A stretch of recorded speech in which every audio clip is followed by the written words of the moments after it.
I'd say the challenges for animation are the demand from the platform, from the digital platform, because they have expectation in animation that is becoming to be far different from the one from television.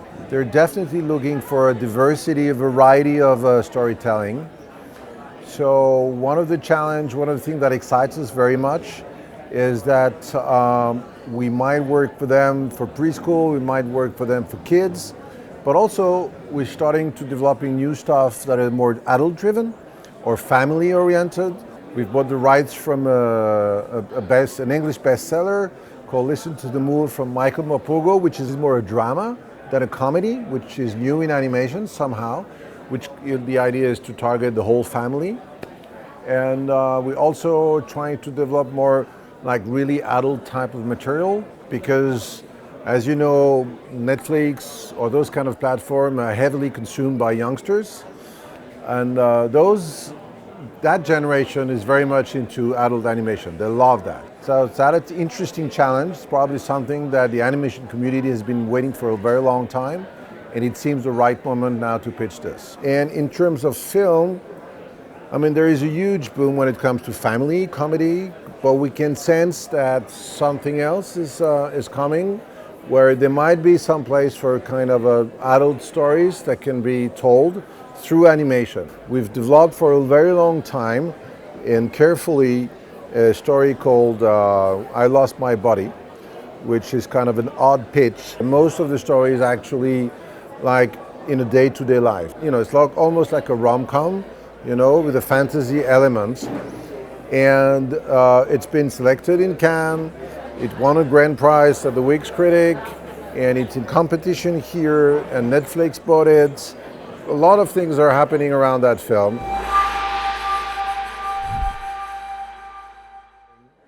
Well, we're addressing the changes in several ways.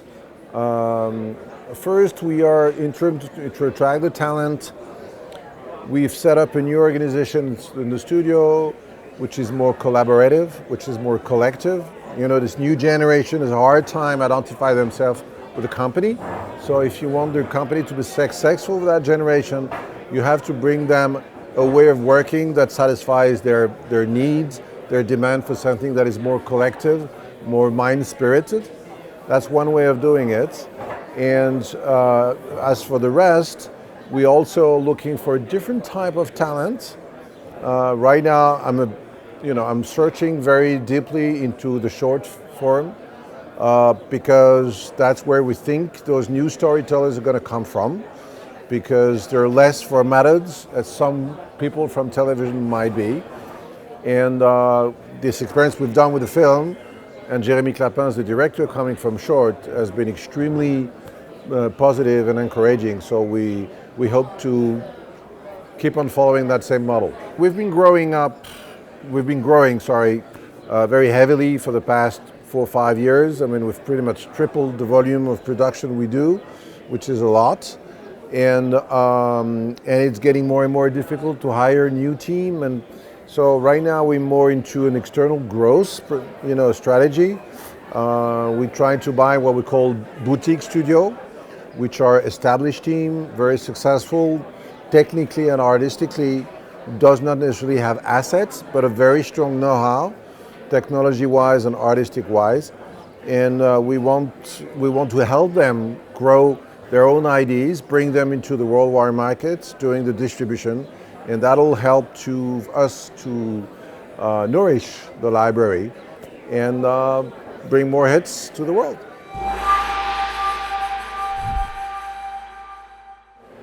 Well, as every year in Mifa, there is the recruitment is an important aspect of the thing. Then there is the networking with the partners, whether broadcasters, theatrical distributors, and all of that. This year is a bit specific because we have a film in competition, so it's kind of special. And we also have a television series, Mr. Magoo, in competition as well. So it's a very special year for Xilam, and we're quite excited to be there with all of that prospects.